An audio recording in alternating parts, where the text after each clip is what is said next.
أعوذ بالله من الشيطان الرجيم.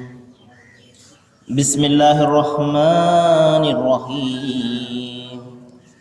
وقالوا اتخذ الله ولدا سبحانه بل له ما في السماوات والأرض كل له قانتون بديع السماوات والأرض وإذا قضى أمرا فإنما يقول له كن فيكون. صدق الله العظيم. అనంత కరుణామయుడు, అపార కృపాశీలుడు, పాలకుడు, పోషకుడు, సర్వలోక ప్రభు అయిన అల్లాహ్ శుభనామంతో ప్రారంభిస్తున్నాను. సోదరులారా, సోదరీమణులారా, అయ్యలారా, అమ్మలారా, నా ఈ శబ్దాన్ని వింటున్నటువంటి అందరికీ కూడా అస్సలాము అలైకుం రెహమతుల్లాహి వబరకాతు. సర్వలోక ప్రభు అయిన అల్లాహ్ మనందరి జీవితాలలో శాంతిని, శుభాలను ప్రసాదించును కాక. ఆమీన్. ఇంతవరకు మీ ముందు మనందరి మార్గదర్శక గ్రంథం, దేవుని చివరి గ్రంథమైన దివ్య ఖురాన్ నుండి 2వ అధ్యాయం 117వ వాక్యం యొక్క అరబీ మూలంను పఠించడం జరిగింది. దీని అనువాదం: అల్లాహ్ ఒకరిని తన కుమారుడుగా చేసుకున్నాడు అని వారంటారు, కానీ అల్లాహ్ ఈ విషయానికి అతీతుడు. ఆయన అత్యంత పవిత్రుడు.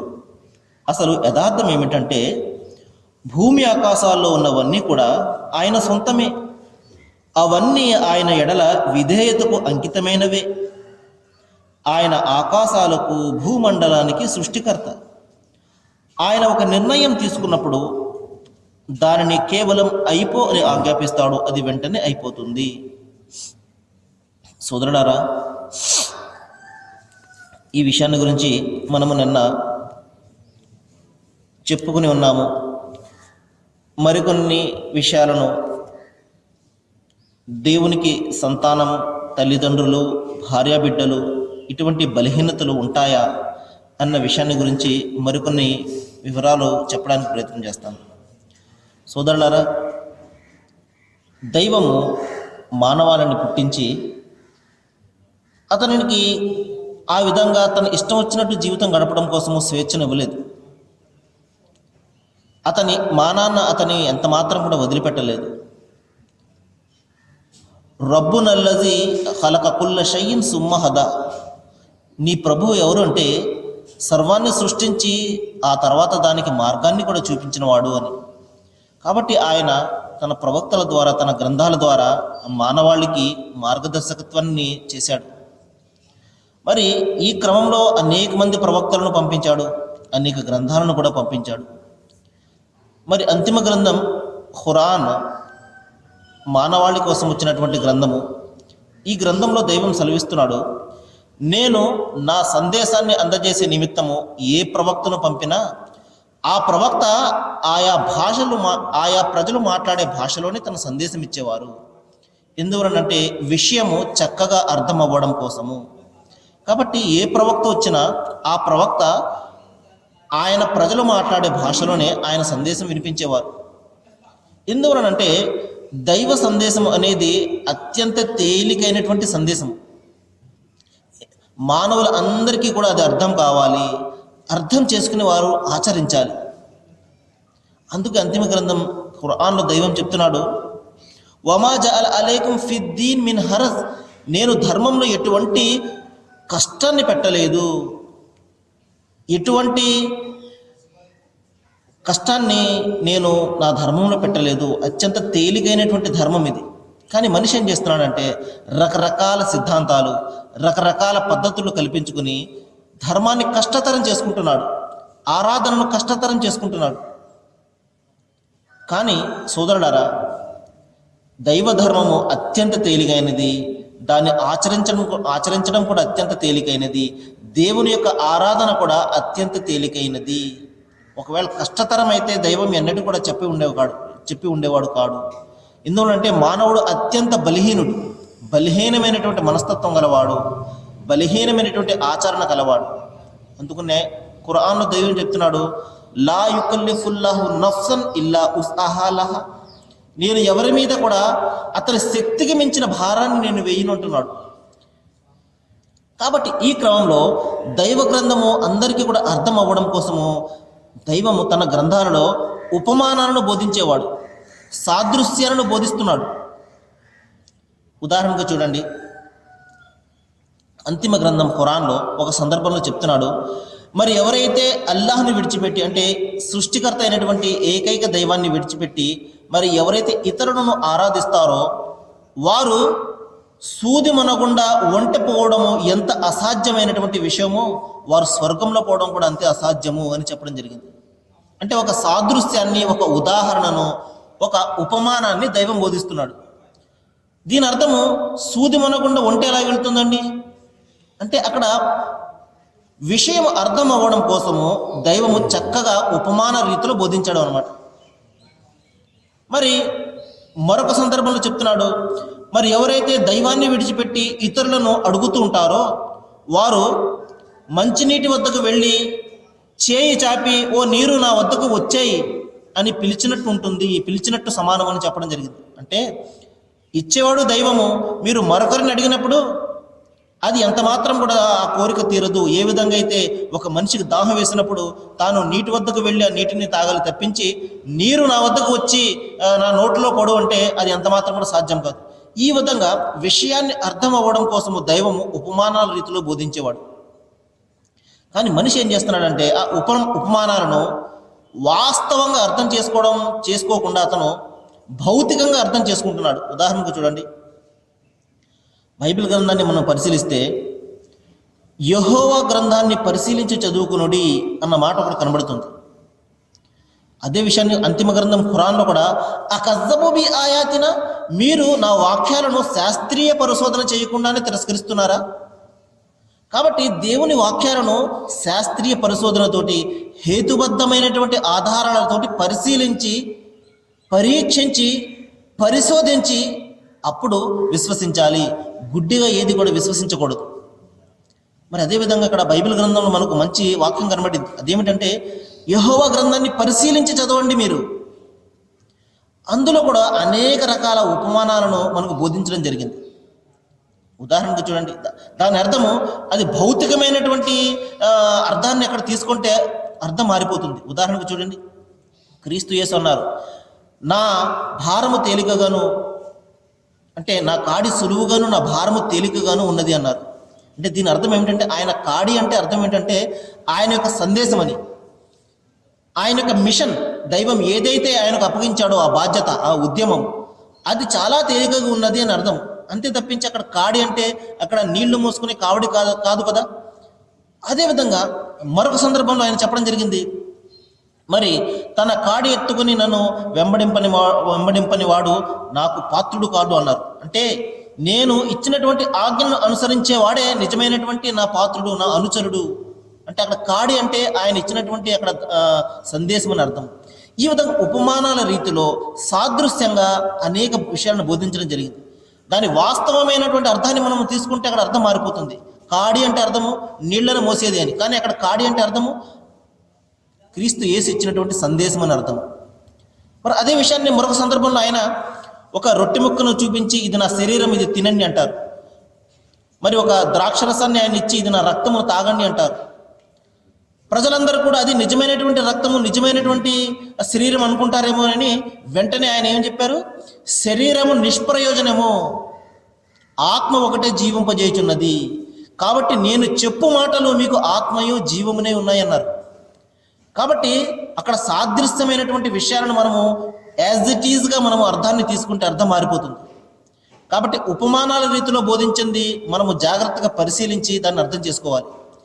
ఇదే విషయం కుమారుడు అంటే అర్థం ఏమిటంటే భౌతికమైనటువంటి కుమారుడు అని అర్థం కాదు. సృష్టికి ఆయన కర్త కాబట్టి, ఆయన యజమాని కాబట్టి, ఆయన తండ్రి అన్న ఉద్దేశంతో, అంటే తండ్రి అన్న ఉపమానంతో అక్కడ మనకు చెప్పడం జరిగింది. సృష్టిని సృష్టించాడు కాబట్టి ఆయన తండ్రి. ఏ విధంగా అయితే ఒక బిడ్డకు తండ్రి సృష్టికర్త అవుతాడు కాబట్టి, అంటే ఆయన ద్వారా సృష్టికర్త పుట్టిస్తాడు కాబట్టి తండ్రి అని పిలవడం జరిగింది. అదేవిధంగా సమస్త ప్రపంచాన్ని సృష్టించింది ఆ దైవం కాబట్టి ఆయనను తండ్రి అని పిలవడం జరిగింది. అంతే తప్ప ఒక మనిషికి తన భౌతికమైనటువంటి భార్య ద్వారా కలయిక ద్వారా పుట్టినటువంటి సంతానం అని ఎంత మాత్రం కూడా కాదు. ఈ విషయాన్ని మనము చాలా జాగ్రత్తగా గమనించి అర్థం చేసుకొని పరిశీలించి మనం అర్థం చేసుకోవాలి. లేదు అంటే మన విశ్వాసమే మారిపోయే ప్రమాదం ఉన్నది. కాదండి, ఆయన భార్య ద్వారా కలిగినటువంటి కుమారుడు ఇటువంటి మాటలు మనం మాట్లాడినట్లయితే దైవం యొక్క గ్రంథానికి విరుద్ధమైనటువంటి మాటలు మాట్లాడుతున్నట్టే. ఎందుకంటే ఆయన చెప్పడం జరిగింది దావీదుతోటి, ఓ దావీదు, నీవు నా కుమారుడువు, నేడు నిన్ను కని ఉన్నాను అంటారు. అంటే దాని అర్థం ఆయన భార్య ద్వారా కన్నాడు అని అర్థం కాదు కదా. కాబట్టి దైవం యొక్క సుగుణాలన్నీ కూడా ఆయన ప్రవక్తలో ఉంటాయి. కాబట్టి ఉదాహరణకు చూడండి, ఒక మంచి వ్యక్తిని మంచి వ్యక్తి ఉంటాడు, మంచి సుగుణాలన్నీ కూడా ఉంటాయి. అటువంటి సుగుణాలు అతని కొడుకు కూడా వచ్చాయనుకోండి, ఆ కొడుకుని చూసి నిన్ను చూస్తే నీ తండ్రిని చూసినట్టే ఉందయ్యా, మీ నాన్నగారు గుర్తొస్తున్నారు నిన్ను అంటాం. దాని అర్థం ఏంటి? వాస్తవంగా అతని తండ్రి అని కాదు కదా. అంటే అతని తండ్రిలో ఉన్నటువంటి మంచి గుణాలన్నీ ఇతరులలో ఉన్నాయని. అదేవిధంగా దేవునిలో ఉన్నటువంటి మంచి మంచి గుణాలన్నీ కూడా ఆయన ప్రవక్తలో ఉంటాయి, క్రీస్తు యేసులో ఉంటాయి, ప్రవక్త ముహమ్మద్ వారిలో ఉంటాయి, ప్రవక్త మోషే వారిలో ఉంటాయి. కాబట్టి వీరిని చూసినప్పుడు ఆ తండ్రిని చూసినట్టే. ఈ విధమైనటువంటి సాదృశ్యమైనటువంటి ఉపమాన రీతిలో బోధించినటువంటి విషయాలను మనము జాగ్రత్తగా అర్థం చేసుకోవాలి. కాబట్టి ఈ తండ్రి కుమారుడు అనే ఈ సంబంధము భౌతికపరమైనటువంటి సంబంధము, శారీరకపరమైనటువంటి సంబంధం ఎంత మాత్రం కూడా కాదు సోదరులారా. అది సృష్టికర్తకు సృష్టికి మధ్య ఉండే అనుబంధం, సంబంధం. దీన్ని మనము బాగా జ్ఞాపకం పెట్టుకోవాలి. ఈ విషయాన్ని గురించి నేను అంతిమ గ్రంథం ఖురాన్ వెలుగులో కొన్ని విషయాలు చెప్పడానికి ప్రయత్నం చేస్తాను. దైవ గ్రంథం ఖురాన్లో ఈ విధంగా చెప్తున్నాడు, ఇన్నమల్లాహు ఇలాహు వాహిద్, మీ దైవము మీ ఆరాధ్యుడు కేవలము ఒకే ఒక్కడు, సుబ్హానహు అయ్ యకూన లహు వలద్, ఆయనకు ఒక కుమారుడు ఉన్నాడు అన్న విషయానికి ఆయన అతీతుడు. భౌతికపరమైనటువంటి భార్య ద్వారా ఒక కుమారుడు ఉన్నాడు, ఆయనకు సంబంధ బాంధవ్యాలు కల్పించడము, ఇటువంటి వ్యవహారాలకు ఆయన అతీతంగా ఉండేవాడు. ఆయన పరమ పవిత్రుడు. ఇటువంటి వ్యవహారాలన్నీ కూడా ఏ మాత్రం కూడా వర్తించినటువంటి వాడు. మనము 1,00,000 చెప్పండి, 1,00,00,000 చెప్పండి, కానీ మన చెప్పిన మాటలకు ఆయన అతీతంగా ఉండేవాడు. ఆయన పరిశుద్ధుడు, పరమ పవిత్రుడు ఆయన. కాబట్టి భూమి ఆకాశాల్లో ఉన్న సమస్తము కూడా ఆయన ఆస్తే. ఆయన ఒకడే కాదు ఆయనకు కుమారుడు, సమస్త మానవాళి అందరూ కూడా ఆయనకు కుమారులే కుమార్తెలే, ఆయన సంతానమే అందరూ కూడా. ఇంకా దైవం చెప్తున్నాడు, వీరు ఎందుకు ఈ మాటలు అంటున్నారంటే వారికి పూర్వం అవిశ్వాసంలో పడి ఉన్న వారి మాటలను అనుకరిస్తూ తమ నోటితోటి ఈ మాట అంటున్నారు. కాబట్టి అవిశ్వాసంలో పడి ఉన్న వాళ్ళు ఏం చేస్తారంటే దైవుని యొక్క ధర్మాన్ని మార్చి తమకు అనుకూలమైనటువంటి అర్థాలను తీసుకుని ధర్మంలో కొత్త కొత్త పోకడలు సృష్టిస్తూ ఉంటారు. తద్వారా దేవుని దాసులను నిజమైనటువంటి ధర్మానికి దూరంగా తీసుకుని వెళ్ళి ధర్మాన్ని కష్టతరం చేస్తుంటారు. కాబట్టి ఇటువంటి వారి యొక్క మాటలను అనుసరిస్తూ మీరు ఈ విధంగా మాట్లాడకండి. దైవ గ్రంథంలో ఏ విధంగా ఉన్నదో మీరు పరిశీలించి చదవండి తప్పించి మీరు పై మాటలను, సాదృశ్యంగా చెప్పినటువంటి మాటలను, దాని యొక్క అర్థాలను పెడర్థాలుగా మీరు ఎంత మాత్రం కూడా తీసుకోకండి అని దైవం ఇక్కడ హెచ్చరిస్తున్నాడు. ఇంకా చెప్తున్నాడు ఆయన, మరి అల్లాహ్ ఎవరినో తన కుమారునిగా చేసుకున్నాడు అని వారు అంటారు. సుబ్హాన్ అల్లాహ్, దైవము పరమ పవిత్రుడు. ఆయన ఇటువంటి ఏ అవసరము కూడా లేనివాడు. సమస్తము కూడా ఆయన సమక్షంలో దాసులుగా హాజరవబోతున్నారు. ఎంత పెద్దటి ప్రవక్త అయినప్పటికీ కూడా, క్రీస్తు యేసు, ప్రవక్త ముహమ్మద్, మోషే ఎవరైనప్పటికీ కూడా ఆయన ముందు దేవుని దాసులుగా హాజరవబోతున్నారు. చేసిన ప్రతి పనిని గురించి కూడా సంజాయిషి ఇచ్చుకోవడం కోసము ఆయన ముందు చేతులు కట్టుకుని నిలబడే రోజు, ప్రతి ఒక్కరు కూడా ఆయన ముందు నిలబడే రోజు ఒకటి వస్తున్నది. కాబట్టి సోదరులారా, సృష్టికర్తకు సృష్టికి మధ్య ఉన్నటువంటి సంబంధాన్ని మనము అర్థం చేసుకోవాలి. ఇంకా చూడండి, దైవం మరొక సందర్భంలో చెప్తున్నాడు, ఎవరినైనా కుమారునిగా కానీ కుమార్తెలుగా కానీ చేసుకోవడము ఆయన ఔన్నత్యానికి ఎంత మాత్రం కూడా తగినటువంటి పని. ఆయన మహాపవిత్రుడు, ఆయన ఎంతో ఉన్నతమైనటువంటి స్థానంలో ఉన్నవాడు. కాబట్టి ఆయన ఎవరినైనా ఈ విధంగా భార్యగా కానీ, ఈ విధంగా కుమారులుగా కానీ, కుమార్తెలుగా కానీ, ఈ విధంగా బంధువులుగా కానీ చేసుకోవడం అనేది ఆయన ఔన్నత్యానికి తగినటువంటి పని. కాబట్టి ఈ విధంగా మనము భావిస్తున్నాము అంటే ఆయనను మనము తీవ్రంగా అవమానపరుస్తున్నట్లుగా మనం భావించాలి. కాబట్టి సోదరులారా, మరొక సందర్భంలో దైవం చెప్తున్నాడు, కరుణామయుడు అనేటువంటి ఆ దేవుడు సంతానవంతుడు అని అంటారు. సుబ్హానల్లా, ఆయన ఎంతో పవిత్రుడు. వారు కేవలము దాసులు మాత్రమే. ఎవరినైతే మనము దేవుని కుమారులుగా, దేవుని దగ్గర వారుగా ఎవరినైతే భావిస్తున్నామో మనము, వారందరూ కూడా దేవుని దాసులే. వారికి దైవము గౌరవాన్ని ప్రసాదించాడు. చూడండి, దైవం వారికి గౌరవాన్ని ప్రసాదించాడు. సోదరులారా, నేను ప్రవక్తలను కానీ, మన మహాపురుషులు కానివ్వండి, ఎవరిని కూడా ఏ మాత్రం కూడా కించపరచడానికి ప్రయత్నం చేయడం లేదు. ఇది బాగా గమనించండి. ఎందువలనంటే వారి కాళ్ళ ధూళికి కూడా మనము సరిపోము, వారి కాళ్ళ గోటికి కూడా మనము సరిపోము. అంత మహా పవిత్రులు. ఎందువలంటే దైవము వారికి ఉన్నతమైనటువంటి స్థానాన్ని ప్రసాదించాడు. క్రీస్తు యేసు వారికి కానివ్వండి, ప్రవక్త ముహమ్మద్ వారికి కానివ్వండి, ఈ మహాపురుషులు అందరికీ కూడా దైవము ఉన్నతమైనటువంటి గౌరవాన్ని ప్రసాదించాడు. ప్రవక్త ముహమ్మద్ సల్లల్లాహు అలైహి వసల్లం వారు ఒక సందర్భంలో చెప్పారు, మరి దేవుడు పవిత్రతను, గౌరవాన్ని తాను తలచిన వారికి ప్రసాదిస్తాడు, కానీ దైవత్వాన్ని ఎవరికి కూడా ఇవ్వడు. ఆయన దైవత్వాన్ని ఎవరికి కూడా ఇవ్వడు. దైవత్వం అనేది ఆయన ఒక్కరికి చెందినటువంటి సొంతమైనటువంటి ఆస్తి అది. అందువలనే బైబిల్ గ్రంథంలో చెప్తాడు, నాకు రావాల్సినటువంటి స్తోత్రాన్ని నేను మరెవరికి కూడా దక్కనివ్వను అంటాడు. కాబట్టి స్తుతి, స్తోత్రము, ఘనత అదంతా కూడా కేవలం దైవానికి మాత్రమే. అయితే ఆయన గౌరవాన్ని, పవిత్రతను, పరిశుద్ధతను తాను తలచిన వారికి ప్రసాదిస్తాడు. క్రీస్తు యేసుకు ప్రసాదించాడు, ప్రవక్త ముహమ్మద్ వారికి ప్రసాదించాడు, మోషే వారికి, ఇబ్రాహీం అలైహిస్సలాం వారికి, అనేక మంది ప్రవక్తలకు ఆయన తన పరిశుద్ధతను ప్రసాదించాడు. కానీ దైవత్వాన్ని ఎవరికి కూడా ప్రసాదించలేదు. సోదరులారా, దైవత్వాన్ని, ఈ విధమైనటువంటి గౌరవాన్ని మనం ఎంత మాత్రం కూడా ఒకటి చేయకూడదు. మనకు ఎవరి పట్ల ఎంతగా ప్రేమ ఉన్నప్పటికీ కూడా అది హద్దును దాటకూడదు. దైవానికి ఇవ్వవలసినటువంటి స్థానాన్ని మనము మరోవరికి కూడా ఇవ్వకూడదు. ఈ విషయాన్ని మనము బాగా జ్ఞాపకం పెట్టుకోవాలి. అందుకు ప్రవక్త ముహమ్మద్ వారు తమ చివరి గడియలలో ఒక మాట చెప్పడం జరిగింది, ఓ ప్రజలారా, నేను ఒక విషయాన్ని గురించి మిమ్మల్ని వారిస్తున్నాను, మీరు బాగా గమనించండి. అదేమిటంటే, నాకు పూర్వం గతించినటువంటి ప్రజలు తమ ప్రవక్తలను దైవాలుగా భావించి వారిని ఆరాధించారు. మీరు ఆ విధంగా నా విషయంలో చెయ్యకండి. ప్రవక్త ముహమ్మద్ను మీరు దేవుని దాసుగా మాత్రమే, దేవుని దాసునిగా, ఆయన ప్రవక్తగా మాత్రమే ప్రపంచానికి మీరు సాక్ష్యం ఇవ్వండి అని ఆయన చాలా స్పష్టంగా తాకీదు చేయడం జరిగింది. ఒకవేళ ఆయన ఈ విధంగా చెయ్యుండకపోతే ఈ రోజున ప్రతి ముస్లిం ఇంట్లో కూడా ప్రవక్త ముహమ్మద్ వారి ఫోటో ఉండి ఆయనకు దండేసేవారు. కాబట్టి సోదరులారా, ఈ విధమైనటువంటి ఉపద్రవాన్ని నివారించడం కోసం ప్రవక్త ముహమ్మద్ వారు తాకీదు చేశారు, నన్ను కేవలము దేవుని దాసునిగా మాత్రమే మీరు సాక్ష్యం ఇవ్వండి అని. ఎందువలనంటే ఒక్క దైవం తప్పించి సమస్త మానవాళి కూడా దేవుని యొక్క దాసులు మాత్రమే, బలహీనమైనటువంటి దాసులు మాత్రమే. చావు పుట్టుకలు, ఈ విధంగా మానవ బలహీనతలు ఉండే బలహీనమైనటువంటి దాసులు మాత్రమే. కాబట్టి ఈ బలహీనతలకు అతీతంగా ఉండేవాడే మన దైవము. చావు పుట్టుకలకు, నిద్రలకు, ఈ విధంగా అలసటలకు, మరణానికి, జననానికి అతీతంగా ఉండేవాడే మన దైవము. కాబట్టి ఇటువంటి లక్షణాలు గలవాడు దైవం అనిపించుకుంటాడు.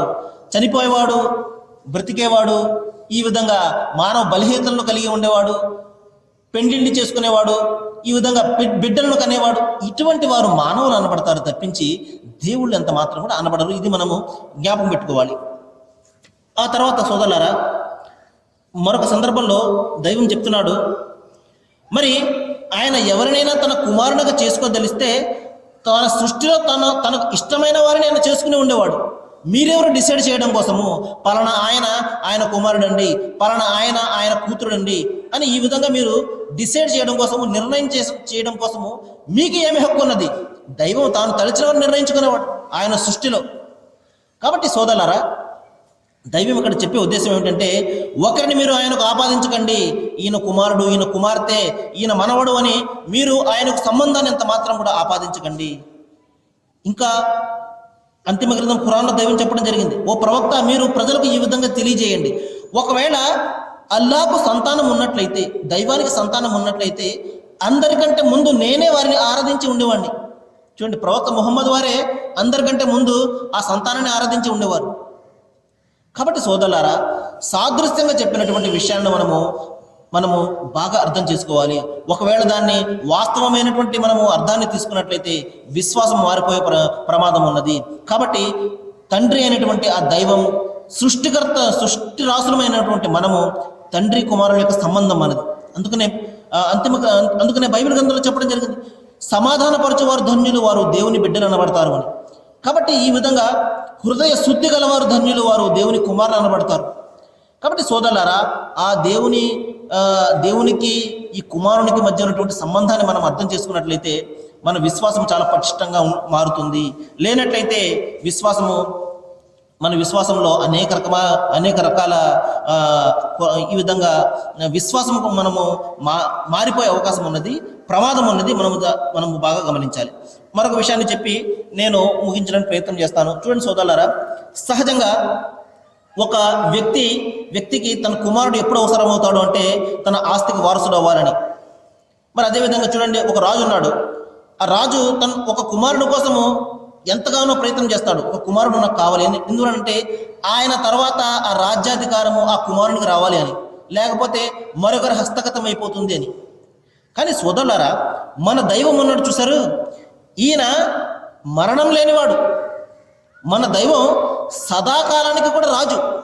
ఈ విషయాన్ని బైబిల్ గ్రంథంలో మనకు చాలా చక్కటి మాట కూడా కనబడుతుంది. అదేమిటంటే మలాకి అనే గ్రంథంలో యెహోవాను నేను మార్పు లేనివాడుని అంటున్నాడు. అంటే ఒక సందర్భంలో తండ్రిగా ఉంటాను, మరొక సందర్భంలో నేను కుమారునిగా మారిపోతాను. ఈ విధమైన మార్పు ఎంత మాత్రం కూడా నాకు ఉండదు, మనుషులకు ఉంటుంది. బిడ్డగా ఉంటాడు, యవ్వనస్తుడు అవుతాడు, ముసలివాడు అవుతాడు, చనిపోతాడు. ఇటువంటి మార్పులు మనుషుల్లో ఉంటాయి, కానీ దేవుని అయినటువంటి ఆ తండ్రికి ఎంత మాత్రం కూడా మార్పు ఉండదు. అందువలనే ఆయన అక్కడ చెప్పడం జరిగింది, నేను యెహోవాను అయినటువంటి నేను మార్పు లేనివాడను అని. ఇంకా కీర్తన గ్రంథంలో చెప్పడం జరిగింది, మన దేవుడు సదాకాలము మనకు దేవుడే ఉన్నాడు. లేదంటే కొంతకాలమైన మనకు దేవుడే ఉంటాడు, తర్వాత ఆయన భూమి మీదకి వస్తాడు, తర్వాత ఈ విధంగా మార్పులు చెందుతాడు. ఈ విధమైనటువంటి ఆధారాలను మనకు బైబిల్ గ్రంథం చెప్పడం లేదు సోదరులారా. అక్కడ చెప్పడం జరిగింది, ఈయన సదాకాలము మనకు దేవుడే ఉంటాడు, ఈయన జీవము గల దేవుడు, సదాకాలమునకు ఆయనే మనకు రాజు. చూడండి, రాజు ముసలివాడు అయిపోతాడు, చనిపోతాడు, ఆయన కుమారుడు రాజు అవుతాడు. కానీ మన దైవం ఉన్నాడు చూసారు, ఆ సృష్టికర్త అయినటువంటి అల్లాహ్, ఆ యెహోవా, ఈయన సదాకాలము మనకు రాజై ఉంటాడు. కాబట్టి ఆయన చనిపోతాడండి, ఆయన తర్వాత మరొకరు మనకు రాజు కావాలండి అన్న భయము, అన్న ప్రమాదము మనకు ఎంత మాత్రం కూడా లేదు సోదరులారా. అందుకనే చూడండి, యెహోవా దైవము గల ప్రజలు ధన్యులు అని చెప్పడం జరిగింది. కాబట్టి సోదరులారా, మరి ఇదే విషయాన్ని అంతిమ గ్రంథం ఖురాన్ కూడా చాలా స్పష్టంగా చెప్పడం జరిగింది, జాలికుముల్లాహు రబ్బుకుం, ఓ ప్రజలారా, ఆ ప్రభువే మీ దైవము, ఖలక కుల్ల షయ్యన్, ఆయన సమస్తాన్ని కూడా సృష్టించిన వాడు, లా ఇలాహ ఇల్లాహు, ఆయన తప్ప మీకు మరొక ఆరాధ్యుడు లేడు, ఫఅబుదు, ఆయన్ను మాత్రమే మీరు ఆరాధించండి, హాజా సిరాత్ ముస్తఖీం, ఇది ఒక్కటి మాత్రమే మిమ్మల్ని స్వర్గానికి తీసుకుని వెళ్తుంది, నిత్య జీవానికి తీసుకుని వెళ్తుంది, రక్షణను ప్రసాదిస్తుంది. కాబట్టి సోదరులారా, నేను దైవాన్ని ప్రార్థిస్తున్నాను. మరి దైవ గ్రంథాల వెలుగులో చక్కటి విషయాలను మరి చాలా స్పష్టంగా తేటతెల్లం చేయడం జరిగింది. వాస్తవాలన్నీ కూడా, యథార్థాలన్నీ కూడా తేటతెల్లమైపోయాయి. కాబట్టి మీరు ఆలోచించాలి, మనసు పెట్టి ఆలోచించాలి. కాబట్టి దైవ గ్రంథాన్ని పరిశీలించి చదువుకోవాలి, సమస్తాన్ని పరిశీలించాలి, మేలైనది ఎన్నుకోవాలి. అప్పుడు మాత్రమే మనకు శాంతి లభిస్తుంది. దైవం మీకు, నాకు, మనందరికీ కూడా శాంతిని, సత్యాన్ని గ్రహించే, దాన్ని అనుసరించే ధైర్యాన్ని దైవము ప్రసాదించుగాక. వాఖిరు దవానా అనిల్ హమ్దులిల్లాహి రబ్బిల్ ఆలమీన్. అస్సలాము అలైకుం.